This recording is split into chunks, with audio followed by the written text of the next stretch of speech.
Gracias, Padre Santo, porque sabemos que eres el invitado principal de esta reunión, Señor, y el anfitrión de esta reunión, Señor. Sabemos que tu Espíritu Santo está aquí con nosotros, Señor, y nos guía y nos dirige a entender mejor tu palabra y a crecer en el conocimiento tuyo, Señor. Bendice esta reunión, Señor, bendice lo que vamos a hablar aquí, Señor. Santifican nuestras palabras, Señor, y que todo sea dirigido hacia ti, Señor, a conocer más de ti, a enamorarnos más de ti, Señor, y a crecer en tu palabra, Señor. Bendícenos, cuídanos, protégenos, Señor. A todas las familias aquí representadas, Señor, y a los que nos van a ver en diferido también, Señor, te pido una bendición especial de lo alto, Señor, y que prospere todo lo que hagamos, Señor. Gracias, Dios, porque podemos tener este tipo de reuniones y podemos crecer, Señor, en el conocimiento tuyo, Señor. En el nombre de Cristo Jesús te lo pedimos. Amén. Amén. Amén. Listo, chicos. Bueno, yo no sé por qué. No sé por qué Esdras aparece dos veces en el cronograma de lectura que hemos tenido.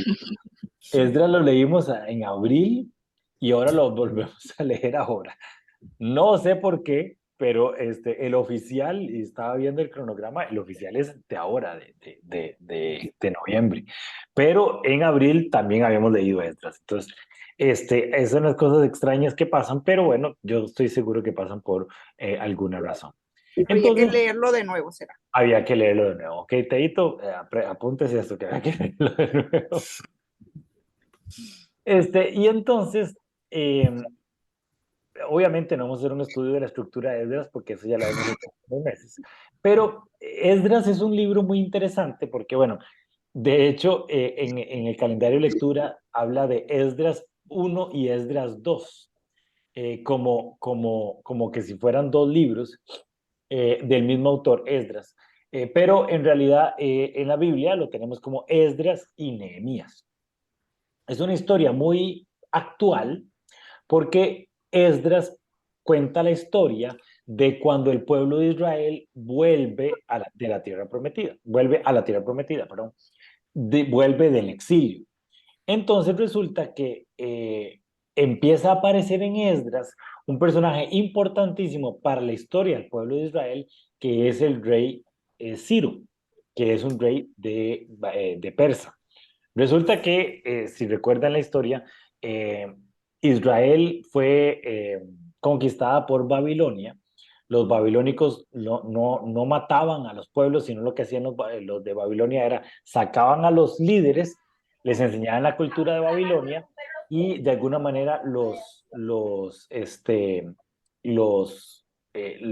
colonizaban ideológicamente y después y tomaban sus ciudades y se apropiaban de sus ciudades y de su cultura y todo lo demás. Entonces, eso provocó que el pueblo de Israel no fuera aniquilado, no fuera destruido. Siempre se mantuvo lo que se llama un remanente, porque de las 12 tribus de Israel, 10 tribus como que se perdieron y 2 tribus se mantuvieron así firmes, que fueron las colonizadas por Babilonia. Después Persa coloniza Babilonia y entonces la vuelta al exilio es por medio de un rey muy importante, un rey persa, que de alguna manera intercede por el pueblo de Israel, le hace unas cartas y esas cartas se las manda y entonces la gente puede volver a Jerusalén, ¿verdad? Esas cartas históricamente se vuelven sumamente importantes porque en las cartas dice, vamos a darle permiso al pueblo de Israel a volver a su tierra.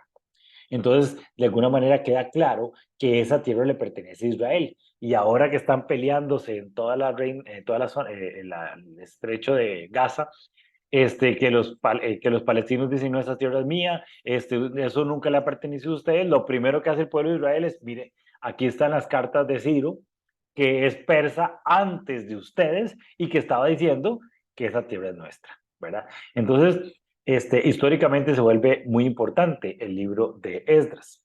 Pero y lo que habla el libro de Esdras es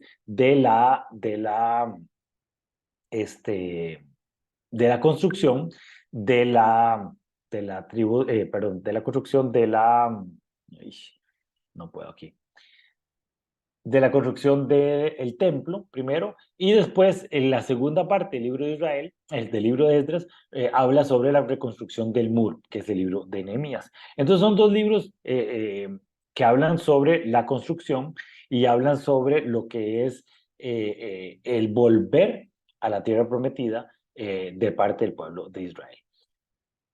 ¿Qué significa reconstruir el muro?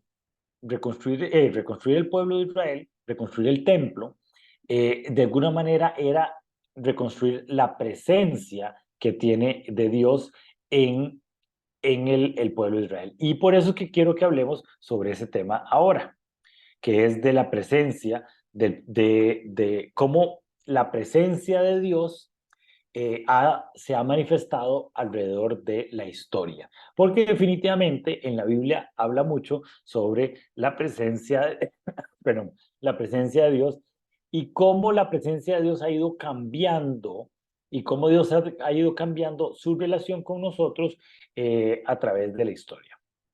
Aquí estoy tratando de que Kenia entre a la reunión, pero no, que puede. Entonces, vamos a ver.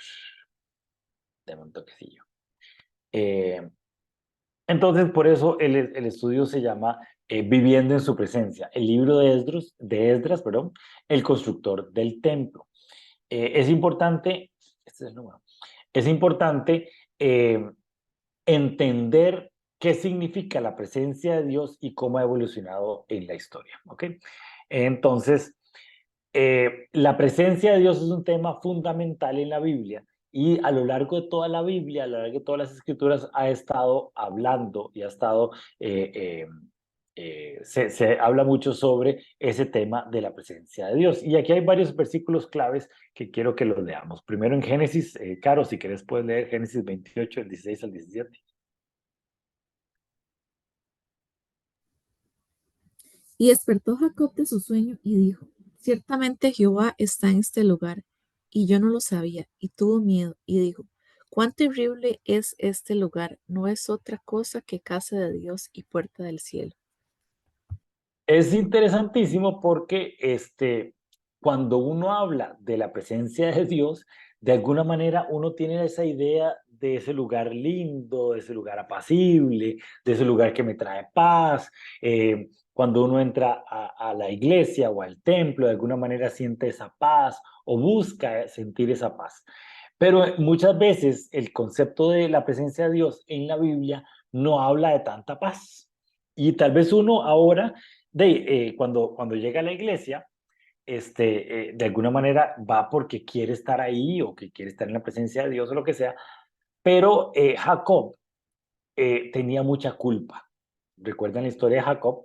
Jacob, el nombre de Jacob se llama el engañador, porque Jacob nació siendo un engañador, vivió siendo un engañador, se robó la bendición de Esaú, se robó la primogenitura de Esaú y sale huyendo del pueblo y cuando está en las afueritas se queda dormido en una roca y ahí en un sueño Dios le muestra que esa es la presencia de Dios. De hecho estaba en el monte Horeb.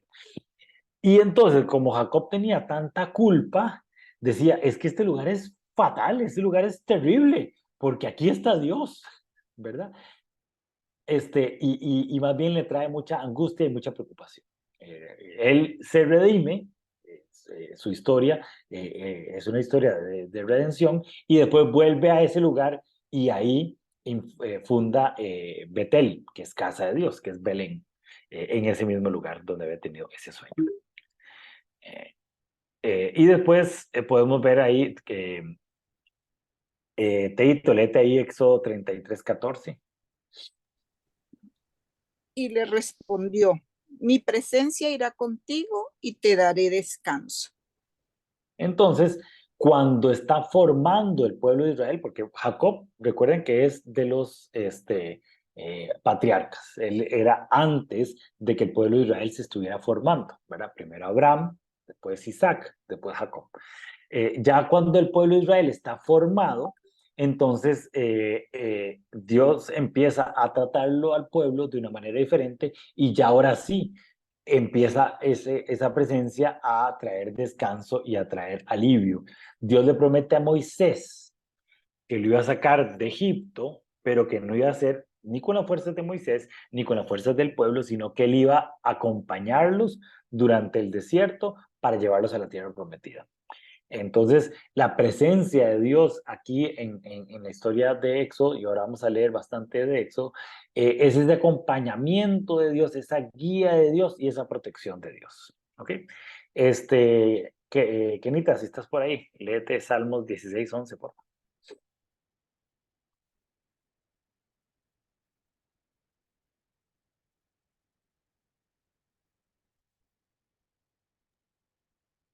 Sí, voy. Me mostrarás la senda de la vida, en tu presencia hay plenitud de gozo, delicias a tu diestra para siempre. Estamos ya más adelante en la historia, estamos hablando de David, y David buscaba y añoraba la presencia de Dios en todo momento, en todas las actividades que estaba haciendo, y su descanso era la presencia. Y la vida de David, el vivir de David era buscar la presencia de Dios. Entonces por eso dice, me mostrarás la senda de la vida. Interesantísimo como David vive su vida añorando la presencia de Dios, no siempre santificado en la presencia de Dios, que son dos cosas diferentes, y vamos a ver un poquito de eso, ¿verdad? Igual aquí en Salmo 139, del 7 al 10. Caro, si puedes leerlo. ¿A dónde me iré de tu espíritu? ¿Y a dónde huiré de tu presencia? Si subiere a los cielos, allí estás tú. Y si en el Seol hiciere mi estrado, he aquí, allí tú estás. Si tomare las alas del alba y habitare en el extremo del mar, aún allí me guiará tu mano y me asirá tu diestra. Es interesante porque una de las características de Dios es que es omnipresente, ¿verdad? Entonces es un tema un poco complicado en tratar de entender cómo, si Dios está en todo lado, la presencia de Dios está en algún lugar sí y en otro lugar no, ¿verdad? Entonces, por ejemplo, Jesús, cuando estaba en la crucifixión, él decía, Padre, ¿a dónde te has ido? ¿Por qué me has abandonado? Entonces, de alguna manera, la presencia de Dios no es solo la ubicación de Dios, ¿verdad? Porque Dios está en todo lado. Entonces, la presencia de Dios estaría en todo lado.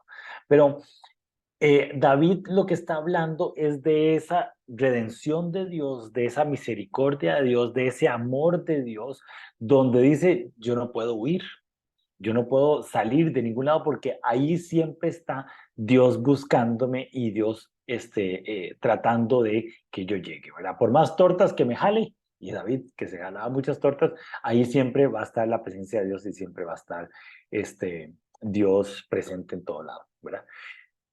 Pedito, Mateo 18:20. Porque donde están dos o tres congregados en mi nombre, allí estoy yo en medio de ellos. Y esta introducción quería terminarla con ese versículo porque me parece muy lindo esa promesa que Dios nos dice, donde están dos congregados en mi nombre, ahí voy a estar yo. ¿Qué quiere decir? Donde busquemos a Dios, ahí lo vamos a encontrar. Cuando estemos aquí hablando sobre su nombre, aquí va a estar, ¿verdad? Y no es un asunto como simbólico, o no es un asunto como esotérico, o no es un asunto como que raya solamente en el mundo espiritual, sino efectivamente la presencia de Dios no solo camina en lo espiritual, también camina en lo natural. Y la atmósfera cambia, el lugar cambia, las cosas cambian cuando estamos en la presencia de Dios, ¿verdad? Muchas veces hemos visto algunas historias que se cuentan por ahí, que yo la verdad creo totalmente, de gente, por ejemplo, que anda en brujería, que anda en los caminos un poco oscuros, y ellos mismos cuentan que cuando tratan de llegar a un lugar donde están en un estudio bíblico, no pueden ver, no tienen acceso a ese lugar, no pueden entrar, no pueden hacer lo que sí harían, por ejemplo, cuando están en esa misma casa, pero están en otras actividades. Entonces la presencia de Dios, esta promesa que Jesús nos dejó ahí en Mateo, es efectiva, es evidente. Y no solo es un asunto de una creencia o es un asunto de un simbolismo, sino efectivamente así es como Dios nos lo ha planteado. ¿Ok? Y quería que viéramos cómo ha ido cambiando ese camino de la presencia de Dios. Siempre les he dicho, y últimamente Dios me lo ha mostrado muchas veces, eh, Dios es un Dios relacional. Él le gusta relacionarse con nosotros. Y hemos sido nosotros el que hemos limitado esa relación con Dios. Y entonces Dios ha tenido que ver cómo hace por un lado o por el otro, cómo busca, cómo logra que nosotros podamos, al final de cuentas, tener relación con Él. O más importante, que Él tenga relación con nosotros. Porque Dios siempre nos está buscando a nosotros. Entonces, entender el camino de esa presencia de Dios es también entender ese Dios que incansablemente nos va a buscar a nosotros. Entonces, es muy interesante. Y como empezamos en el inicio, empezamos en Génesis. No sé, Margarita, si ya tiene acceso al micrófono o no. Parece que no. No, Sí, sí. ya. Eso. Dale ahí, Génesis 3, 22 al 24. Luego el Señor Dios dijo, miren, los seres humanos se han vuelto como nosotros, con conocimiento del bien y del mal. ¿Y qué ocurrirá si toman el fruto del árbol de la vida y lo comen? Entonces vivirán para siempre. Así que el Señor Dios los expulsó del jardín de Edén y envió a Adán a cultivar la tierra de la cual él había sido formado. Después de expulsarlos, el Señor Dios puso querubines poderosos al oriente del jardín de Edén y colocó una espada de fuego ardiente que destellaba al moverse de un lado a otro a fin de custodiar el camino hacia el árbol de la vida. El árbol de la vida. Resulta que en el Edén habían dos árboles, el árbol del conocimiento del bien y del mal y el árbol de la vida. Yo imagino que andaban cerca y eran dos árboles importantes. La única ley que Dios les había puesto a Adán y a Eva era que no comieran del árbol del conocimiento del bien y del mal. Pero si comían del árbol de la vida, se iban a volver eternos y entonces era un problema para el ser humano después de que se había alejado de Dios y de la obediencia de Dios, comiendo el árbol del conocimiento del bien y del mal. Entonces Dios, en un acto de amor, dice, no me conviene que estos seres coman del árbol de la vida en pecado y entonces se va a hacer un zambrote. Entonces tengo que sacarlos de el Edén, ¿verdad? Es muy interesante porque en el Edén no es un lugar físico, no es un lugar que existiera como tal, sino el Edén significa el lugar donde Dios y el hombre se relacionan. Entonces, no es tanto el lugar, no es tanto la ubicación en la tierra donde sucedía Edén, sino más bien es el concepto de la relación directa que Dios tenía con el hombre, ¿verdad? Entonces, al principio, en Génesis, Dios se paseaba por toda la creación y el hombre caminaba por toda la creación. Y se pasaba por toda la creación en un lugar de influencia y en un lugar de autoridad, que esa es la presencia de Dios, en un lugar de influencia y un lugar de autoridad. Es el reino de Dios estaba aquí en la tierra. Cuando entra el pecado, la influencia de Dios o la autoridad de Dios de alguna manera se disminuye y entonces Dios saca al hombre de la presencia de Dios, lo saca del Edén.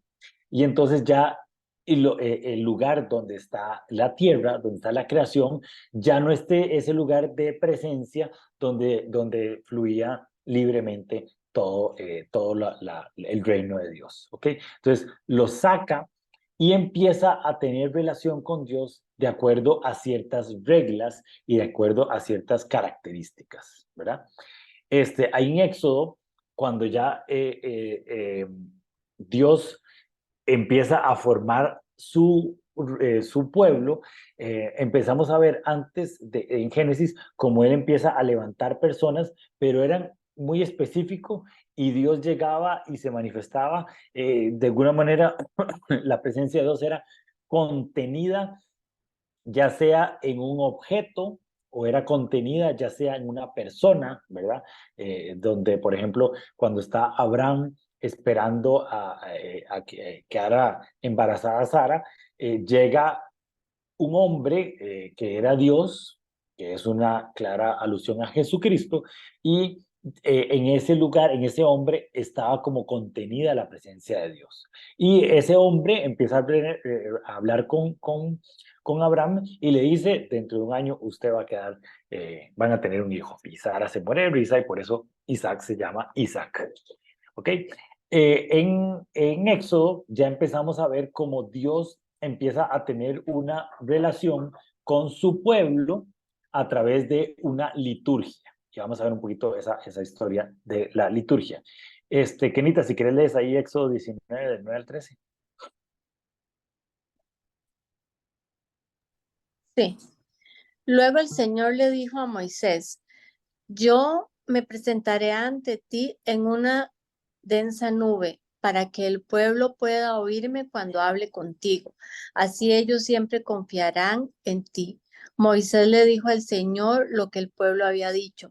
Entonces el Señor le dijo a Moisés, desciende y prepara el pueblo para mi llegada. Conságralos hoy y mañana y haz que laven sus ropas. Asegúrate de que estén preparados para el tercer día porque ese día el Señor descenderá sobre el monte Sinaí a la vista de todo el pueblo. Marca un límite alrededor del monte y dile al pueblo esta advertencia. Tengan cuidado, no suban al monte, ni siquiera toquen los límites. Dios en su infinito amor busca relacionarse con nosotros, pero como Dios y el pecado no pueden juntarse y el pecado significa la muerte, entonces cualquier persona que fuera en pecado se junta con Dios y se muere. Y no era una creencia, o sea, efectivamente se muere. Y hay varios casos en la Biblia que pasa ese tipo de cosas. Entonces Dios empieza a maquinar una estrategia para buscar una liturgia, y aquí esta es la palabra importante, una liturgia que es una serie de actividades de orden espiritual para poder relacionarse con Dios.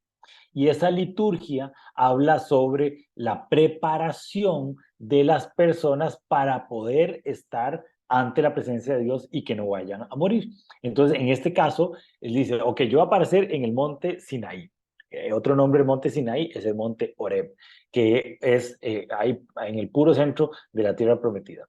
En ese monte, Dios bajó y empezó a tener mucha relación con Moisés y le dijo al pueblo, prepárese. Pero en este caso, laven sus ropas, límpiense. No había mucho, la parte de los sacrificios y la ley todavía no estaba formada, entonces Dios le da como unas indicaciones así como por encimita, les dice, no pueden tener relaciones sexuales por los últimos 3 días. Entonces era el ayuno y la abstinencia ahí totalmente. Y no toquen el límite, porque aunque estén purificándose, si se acerca mucho a mi monte, también se mueren, ¿verdad? Entonces había esa distancia entre Dios y su pueblo. Él no podía libremente llegar ahí. Pero la idea de Dios siempre era que Él hablara directamente a su pueblo. Entonces, la idea de Dios era, ok, yo voy a hablarle a usted, Moisés, todo mundo me va a oír, pero estén alrededor del templo, no alrededor del monte, no se acerquen más de ese límite. Pero yo quiero hablarle directamente a mi pueblo, ¿ok? Pero pasa lo que pasa en Éxodo 19:3. Pero, Kenita, seguí leyendo ahí, por favor. Sí. Cualquiera que toque el monte será ejecutado. Ninguna mano puede tocar a la persona o al animal que traspase el límite, sino que esa persona morirá apedreada o atravesada con flechas. Ellos tendrán que morir. Sin embargo, cuando se oiga un toque prolongado del cuerno de carnero, entonces el pueblo podrá subir al monte. Entonces era ese momento y esa serie de actividades o de ritos que Dios empieza a implementar con su pueblo para poder tener esa relación con el pueblo directa, porque Dios quería tener una relación directa. Empezaron a suceder las actividades y el pueblo se echó para atrás. Teito, si quieres leernos ahí Éxodo 20, del 18 al 19, por favor. Ok. Todos vieron los relámpagos y escucharon los truenos y el sonido de la trompeta. Además vieron el monte cubierto de humo. Temblaban de miedo y se mantuvieron alejados. Luego le dijeron a Moisés: si quieres hablar con nosotros, te escucharemos, pero por favor, no dejes que Dios nos hable, porque si lo hace, moriremos.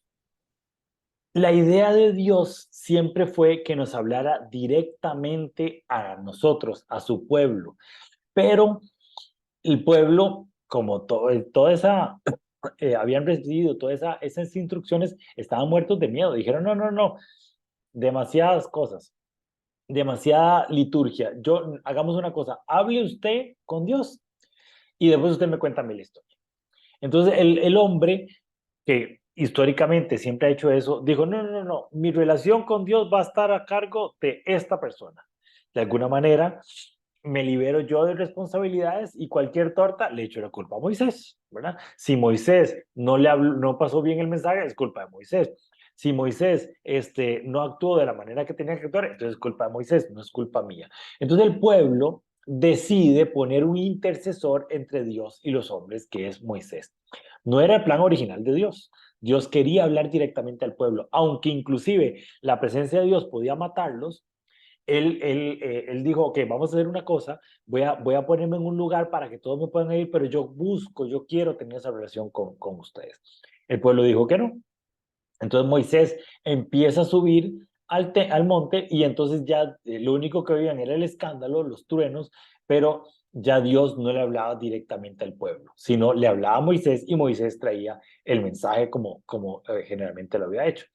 Ahí mismo les da la tabla de la ley y empieza a implementar todos esos procesos de liturgia que es la manera de que ahí en adelante empieza el pueblo a relacionarse con Dios.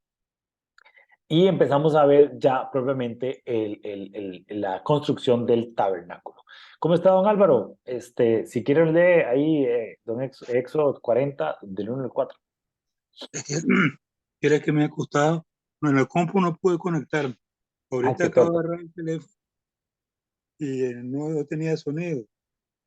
Pero ahora le estamos oyendo bien, pero ¿está viendo la pantalla bien? Sí, bueno, vamos a ver qué me sale ahorita. Terminó de hablar, dice aquí. Nos vemos a la... estoy mal. Ahí ya se silenció, don Álvaro.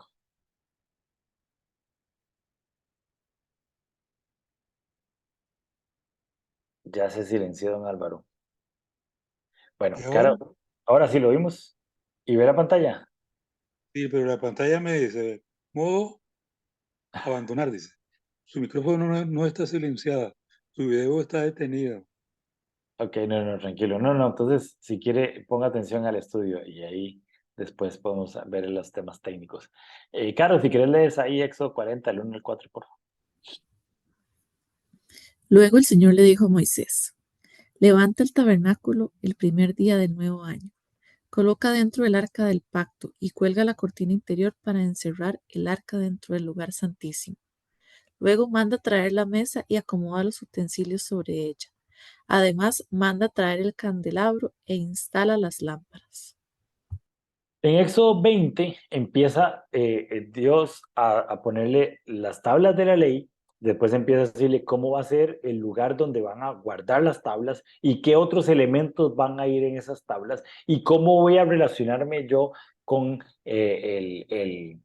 el pueblo y cómo hacer esa liturgia, cómo va a ser esa forma en que yo voy a hablarle a los intercesores y los intercesores van a hablarme a mí, que son los sacerdotes. Entonces ya en Éxodo 40 ya tiene Moisés armado toda la mesa y entonces dice, ok, traiga eso y arman el tabernáculo, que es el templo de Dios, que lo hemos visto en varios lugares, en varios momentos. del estudio, está el lugar santísimo, donde estaban las tablas de la ley, que es el arca del pacto, la mesa y varios elementos, hay un candelabro y el incienso, unas telas que eran muy densas, donde estaba contenida la presencia de Dios, y después el atrio, que era como otras telas que habían alrededor, donde surgían, se hacían los sacrificios. Esa es toda la manera en que Dios empezó a trabajar con la presencia de Dios. Entonces, si usted quería entrar en la presencia de Dios, tenía que ser sacerdote, entrar en ese montón de requisitos y después poder entrar a la presencia de Dios, que era ese lugar exactamente donde estaba el arca del pacto, donde estaban las tablas de la ley, ¿verdad? Cuando arman... Sí, don Álvaro. Sí, ya que ya estoy bien, ya puedo leer si me pone a leer. Ok, léase ahí Éxodo 40, 34, 35. Entonces la nube cubrió el tabernáculo y la gloria del Señor llenó el tabernáculo. Moisés no podía entrar en el tabernáculo porque la nube se había pasado allí y la gloria del Señor llenaba el tabernáculo. Entonces, cuando ya se arma el tabernáculo, la presencia de Dios entra en ese lugar y lo llena todo el espacio, ¿verdad? Esa era la idea que Dios tenía de poder tener su presencia. Ya por lo menos tenía un lugar aquí en la tierra en donde estaba su presencia. Y muy interesante, ¿qué era la presencia de Dios? Las tablas de la ley. O sea, en el momento, en el Antiguo Testamento, la presencia de Dios tiene que ver con las tablas de la ley, tiene que ver con la obediencia y tiene que ver con los mandamientos, ¿verdad? Y después todo el montón de utensilios que servían para representar todas las actividades de los cultos y las relaciones y los sacrificios y todo lo que hacía el pueblo de Israel para tener su liturgia, ¿verdad? Sus actividades en presencia de Dios.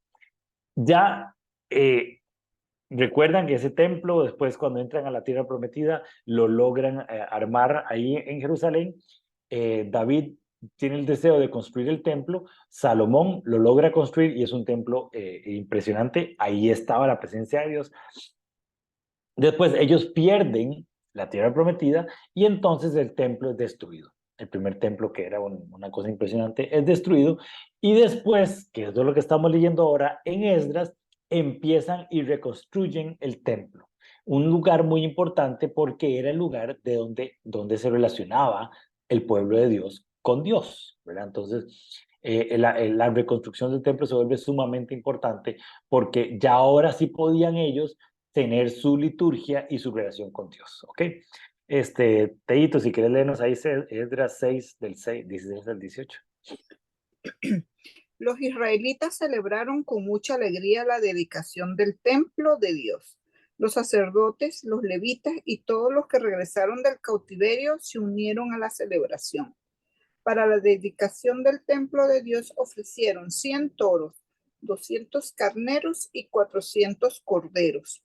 Como ofrenda de purificación de los pecados de Israel, se sacrificaron 12 chivos, uno por cada una de las tribus de Israel. Luego establecieron a los sacerdotes en sus turnos y a los levitas en sus puestos para que sirvieran en el culto del templo de Jerusalén, tal como lo ordena la ley de Moisés. Entonces vemos que el pueblo logra otra vez, después del cautiverio, logra otra vez tener sus actos de relación con Dios. Y es muy interesante porque el libro de Esdras termina con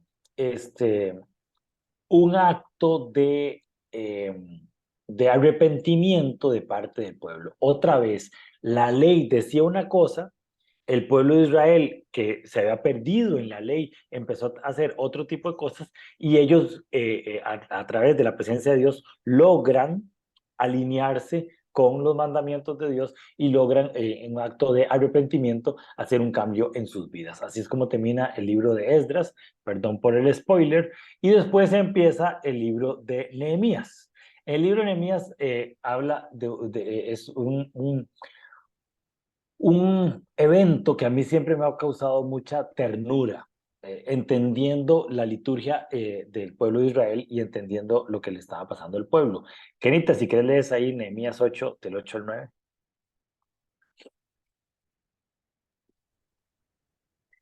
Ellos leyeron el libro de la ley de Dios y explicaron parte por parte lo que significaba para que todos pudieran entender.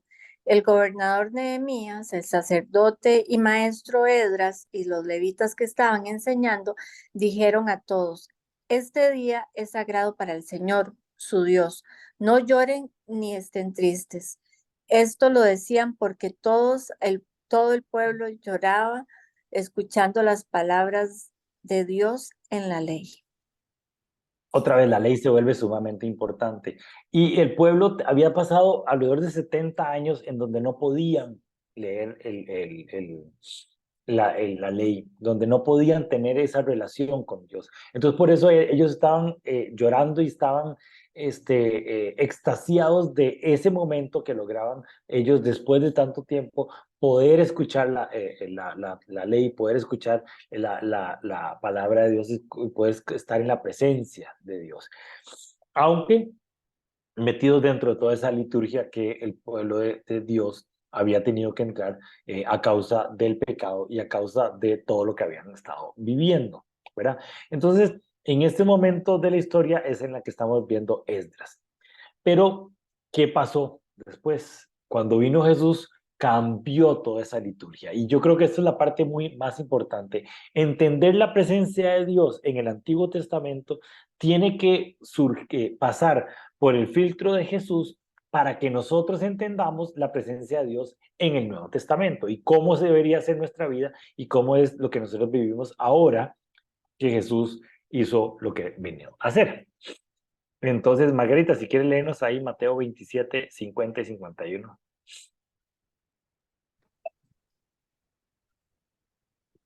Pero Jesús dio nuevamente un fuerte grito y murió. Al instante, la cortina que estaba dentro del templo se rasgó en dos, de arriba abajo, y la tierra tembló. Las rocas se partieron.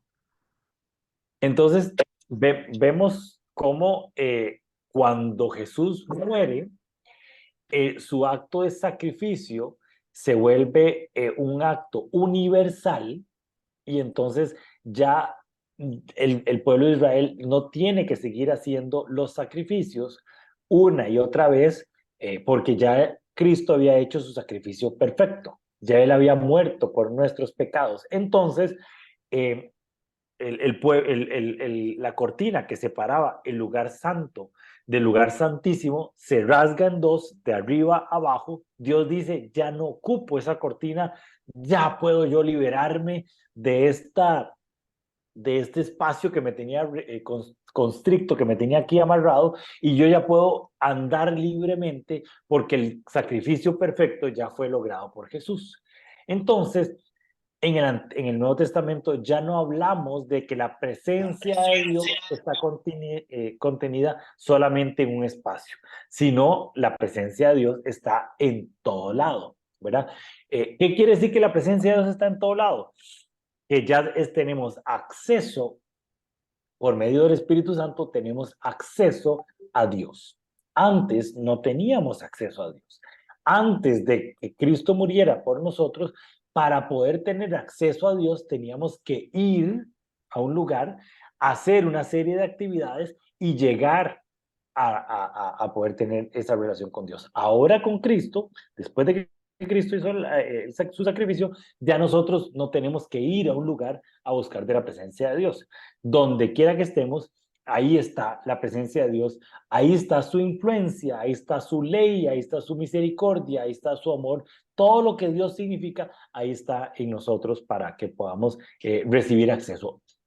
Finalmente, el plan que tenía Dios de que todos viviéramos en el Edén, y donde Dios tenía su presencia y su relación directa con nosotros, otra vez se logró llegar.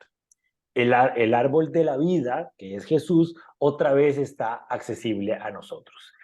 Lo que cambió de el Edén de Adán y Eva y el Edén que Cristo logró formar, es que depende de nosotros si decidimos comer del árbol de la vida, del árbol de la vida.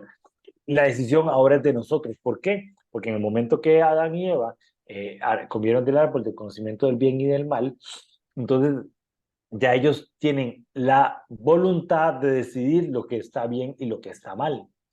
Nosotros seguimos con eso, ¿verdad? Nosotros no es que dejamos por medio de la herencia de Adán, no es que dejamos esa carácter pecaminoso, pero ahora sí tenemos acceso a la presencia de Dios, sí tenemos acceso al árbol de la vida. La preocupación que Dios tenía de que, ok, ellos pecaron y ahora pueden comer del árbol del conocimiento, del árbol de la vida, y esto se va a hacer un zambrote, ya esa no existe, ya esa preocupación no existe. ¿Por qué? Porque ya con el sacrificio perfecto, ya el pecado es quitado y nosotros tenemos acceso a Dios por medio del sacrificio de Cristo y tenemos un acceso directo a Dios. Este es otro pasaje que me parece sumamente importante. Teito, si quieres leer ahí, Juan 16, 6 a 7. Jesús les dijo, yo soy el camino, la verdad y la vida. Solamente por mí se llega al Padre. Si ustedes me conocieran, también conocerían al Padre. Ya lo conocen y lo han visto. Otra vez, Dios quitando intermediarios, Dios quitando estorbos. Ya no ocupamos a Moisés, como el pueblo de Israel estaba añorando Moisés porque le da miedo que Dios le hablara directamente. Jesús dice, no, no, ustedes no ocupan a nada, ya ustedes me tienen a mí, que ya es el Padre ahí que llega y accede a sus hijos. La idea del Edén era que Adán y Eva llegaban a donde Dios. Ahora con Cristo, más bien Dios baja a la tierra y está con nosotros, ¿verdad? Entonces, otra vez Dios tratando de quitar intermediarios, tratando de quitar personas ahí que le vayan a estorbar.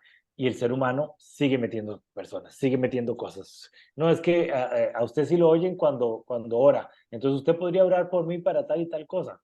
Es que no, yo no entiendo la palabra, yo ocupo ir a un lugar que me la expliquen. No, es que yo la verdad es que no puedo leer la Biblia, no la entiendo, necesito que alguien me la lea, ¿verdad? Otra vez, el ser humano metiendo intermediarios, metiendo personas, metiendo cosas para no tener esa relación directa con Dios. Y Dios lo que quiere es ir a hablar con nosotros directamente, estar en nuestra casa, estar en nuestro lugar de trabajo, estar en todos los lugares relacionándose con nosotros. Y somos nosotros los que no hemos querido hacerlo. Aquí Jesús pone clarísimo lo que significa la presencia de Dios y lo que Él vino a hacer. Don Álvaro, si quiere leernos ahí Juan 14, 15 al 21. Está muteado, don Álvaro.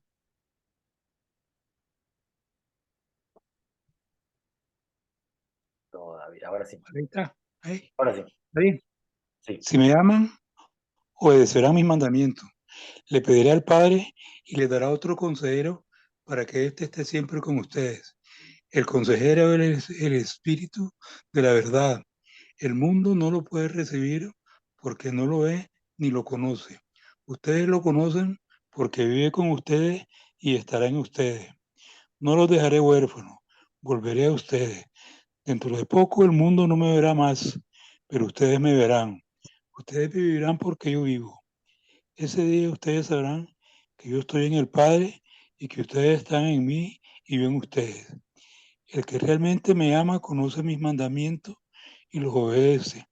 Mi Padre amará al que me ame y yo también lo amaré y me mostraré a él.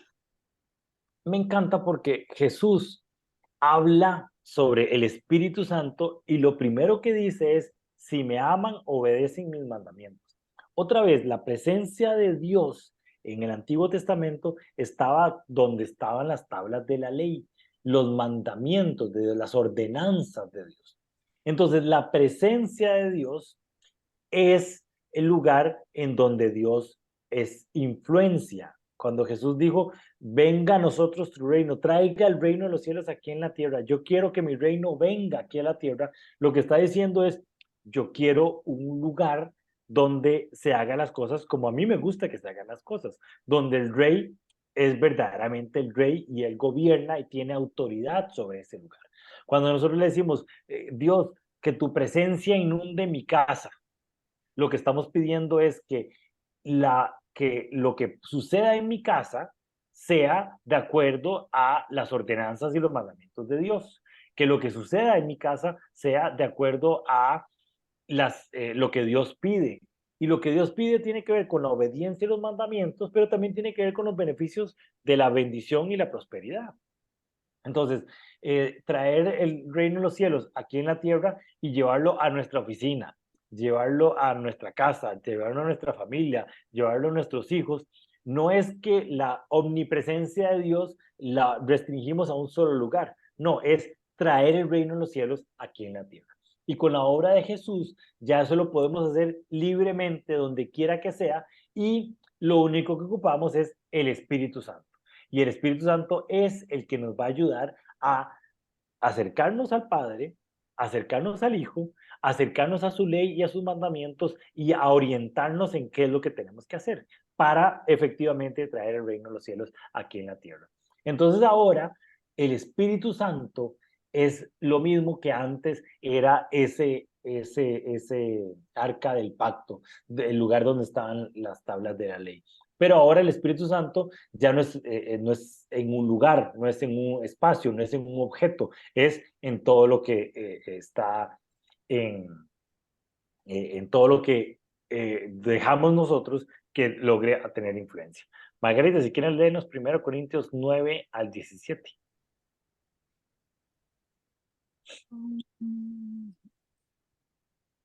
Ustedes son como una casa que le pertenece a Dios. Yo senté las bases de esa casa como un hábil constructor, gracias al don que Dios me dio. Pero hay otros que construyen sobre esa base. Cada uno debe tener cuidado de cómo construye. La base de todo ya está construida y nadie puede construir otra porque esa base es Jesucristo.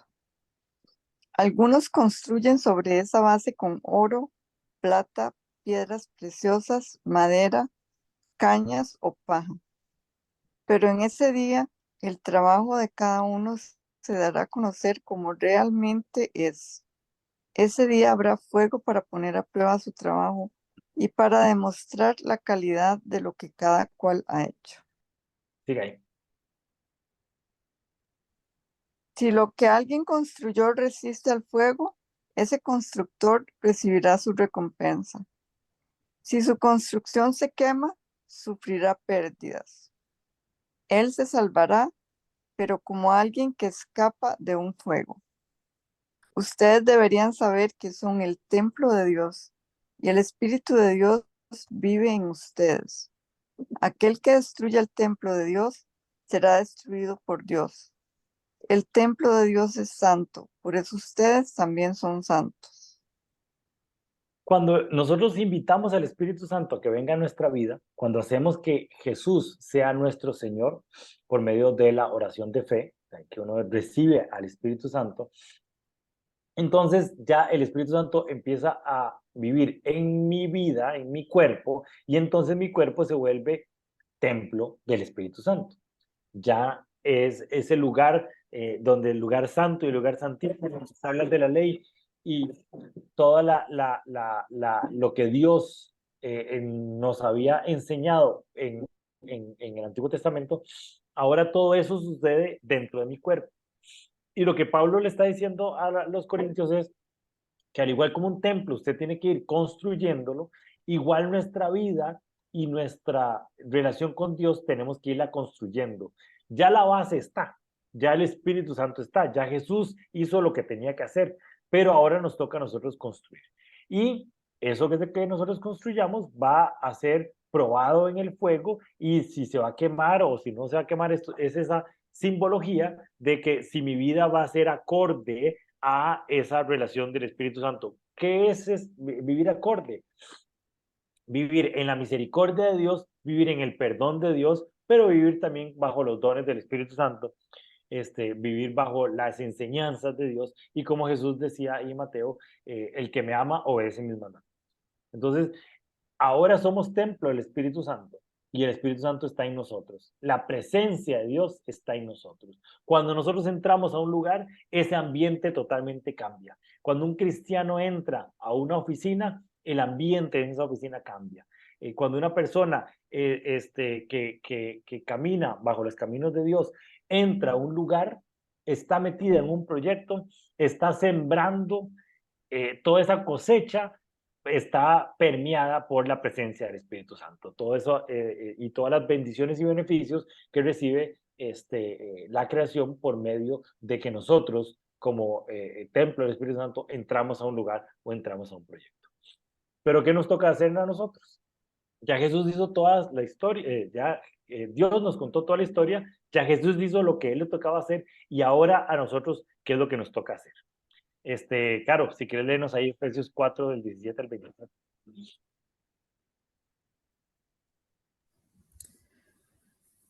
Lo que les voy a decir es una advertencia del Señor. Dejen ya de vivir como los que no son creyentes, porque ellos se guían por pensamientos inútiles. Su entendimiento está oscurecido porque están separados de la vida que viene de Dios y porque son ignorantes debido a lo terco que es su corazón. Han perdido la vergüenza, se han dedicado a la inmoralidad y se entregan cada vez más a cometer toda clase de perversiones. Pero esa clase de vida no tiene nada que ver con la instrucción que recibieron de Cristo. Sigue ahí. Sé que ustedes han recibido su mensaje y han aprendido la verdad que está en Jesús. Se les enseñó a dejar atrás la forma de vida que llevaban antes. Ese viejo ser va de mal en peor por los deseos engañosos. Aprendieron a renovar su forma de pensar por medio del Espíritu y a revestirse del nuevo ser que Dios creó a su imagen para que practique la justicia y la santidad por saber la verdad. ¿Qué es lo que nos toca a nosotros hacer? Primeramente, cambiar nuestra mente, ser transformados por medio del Espíritu Santo. Por eso es que Pablo dice que es una construcción. Ya el Espíritu Santo está en nosotros, ya nosotros somos un templo en construcción. Y esa construcción, ¿qué es lo que nos toca hacer? Ir cambiando, renovando nuestra mente para que nuestras acciones vayan siendo cada vez diferentes. Entonces, ¿qué es lo que buscamos nosotros como cristianos? Nuestra vida como cristianos tiene que ser el renovar la mente, el ir leyendo, aprendiendo, estudiando, creciendo para llegar a la estatura de Cristo, aprendiendo a renovar su mente por medio del Espíritu Santo para revestirse de ese nuevo ser que Dios creó en nosotros. Cambiando nuestra forma de pensar, vamos a cambiar nuestra forma de actuar.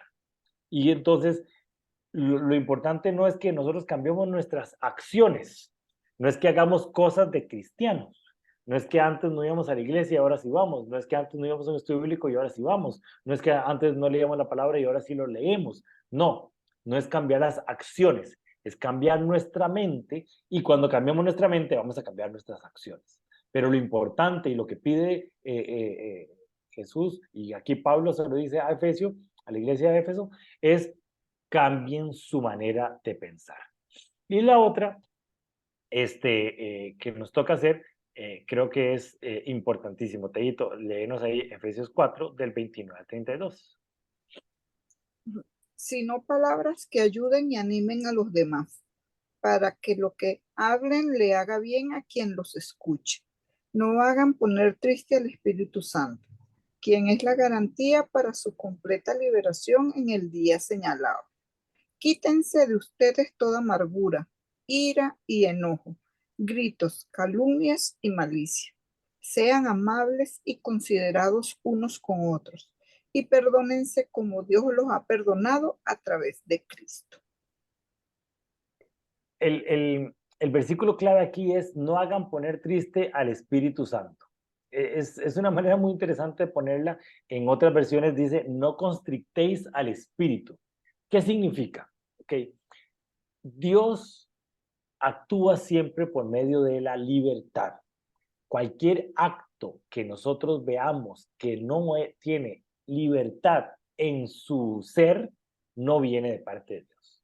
Dios nunca nos va a obligar, Dios nunca nos va a quitar nuestra voluntad, Dios nunca nos va a quitar nuestra identidad como personas para que hagamos lo que Él pide. Él nos recomienda, nos dice, nos insta, nos instruye, nos busca la manera para que nosotros hagamos la voluntad de Dios, pero nosotros siempre tomamos la última decisión. Y en nosotros está, y en todo momento va a estar, tomar la decisión de escoger la puerta de la bendición o la puerta de la maldición. Entonces, nosotros siempre tenemos la oportunidad de tomar la decisión que queramos tomar. ¿Cuál es el secreto? El secreto es tener una puerta abierta, un canal abierto, una comunicación abierta al Espíritu Santo.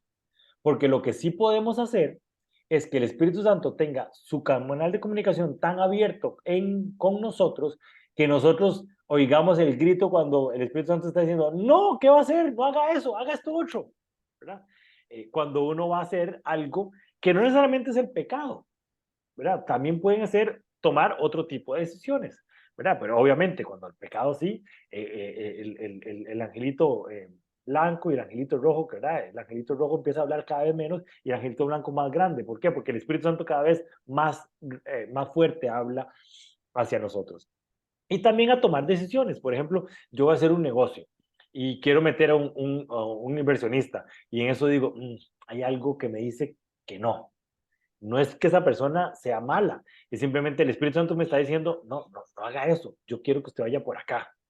Mire, quiero cambiar de trabajo y mandé un currículum y me aceptaron esta empresa, pero yo siento que es esta otra, la empresa donde tengo que ir. Bueno, el Espíritu Santo empieza a guiarnos y eso es no constrictar el Espíritu Santo, es no poner triste el Espíritu Santo, es tener ese canal de comunicación abierto con el Espíritu Santo para que nos hable directamente, nos guíe directamente y nos vaya orientándonos a llevar y hacer sus mandamientos. Primero con el pecado y después con la voluntad y el propósito, ¿verdad? Que es otro nivel superior de nuestra relación con Dios. Entonces, ¿qué es lo que tenemos que hacer? Alejarnos de lo malo, cambiar nuestra manera de pensar y abrir los canales del Espíritu Santo. Esa es como la receta perfecta para que ese templo del Espíritu Santo se vaya construyendo, como dice Pablo, y vaya siendo cada vez mejor y cada vez más grande. Aquí tengo esta imagen que me encantó y en esa versión de Reina Valera dice, no constrictéis el Espíritu Santo de Dios con el cual estáis sellados para el día de la redención. Y entender, creo que lo más importante de no constrictar el Espíritu Santo es entender que por medio del sacrificio de Jesús es que nosotros tenemos acceso al Espíritu Santo y a esa posibilidad de tener esa relación directa con Dios que la habíamos perdido con Adán y Eva y la logramos encontrar por medio de Jesús. Eso es lo que tengo para ustedes esta semana. No sé si tienen alguna pregunta, alguna duda, algún comentario.